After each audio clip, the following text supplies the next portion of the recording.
Bun venit pentru zodia RAC. Vreau să văd ce ne rezervă cărțile de tarot. Tarotul simplu, posibil și cele de Lenormand, în funcție de ceea ce voi vedea eu. Prima carte s-a întors în poziția 2 de monede.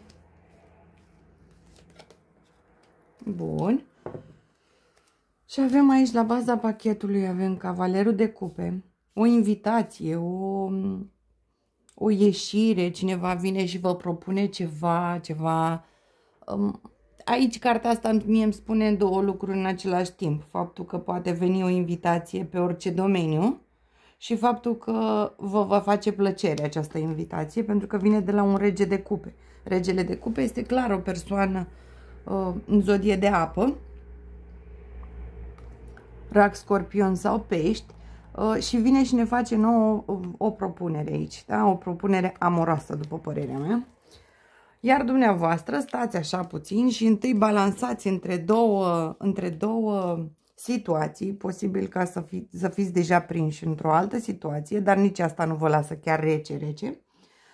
Dumneavoastră stați așa și balansați, să mă ies, să nu ies, să-i dau curs, să nu-i dau curs.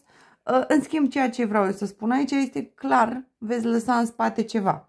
Deci, pe oricare dintre variante le-ați alege, clar lăsați în spate ceva. Varianta pe care o veți alege dumneavoastră va aduce numai pasiune, vești bune, un început foarte, foarte focos, așa,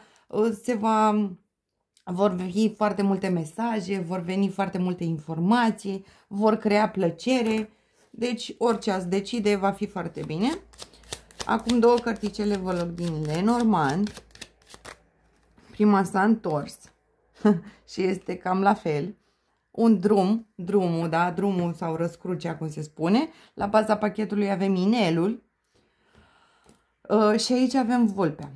Ce vreau să vă spun la vulpe este faptul că poate avea legătură cu munca, poate avea legătură sau poate avea legătură cu o persoană falsă din jurul dumneavoastră. Posibil și persoana asta să o treceți așa prin ciur, să vedeți exact cam ce-i poate capul, pentru că este clar aici vorba despre o nouă, e clar, inițial am vrut să zic că e posibil să fie un contract sau așa, dar nu, clar e legat de inimă aici. Și dumneavoastră stați și încercați, dacă vă uitați puțin la cărticica asta, o să vedeți că sunt așa două drumuri, da? Și nu știți pe care să o alegeți. Exact, și cartea asta de aici spune cam același lucru. Dar eu vă sfătui să analizați cu mintea, da? Cât și cu inima și veți lua decizia perfectă. Cam atât am avut pentru RAC astăzi. Sau pur și simplu poate fi și cu o plimbare cu o persoană foarte dragă. Dar totuși să fiți puțin atenți, pentru că este și o energie aici un pic mincinoasă, da? Cam atât am avut pentru zodia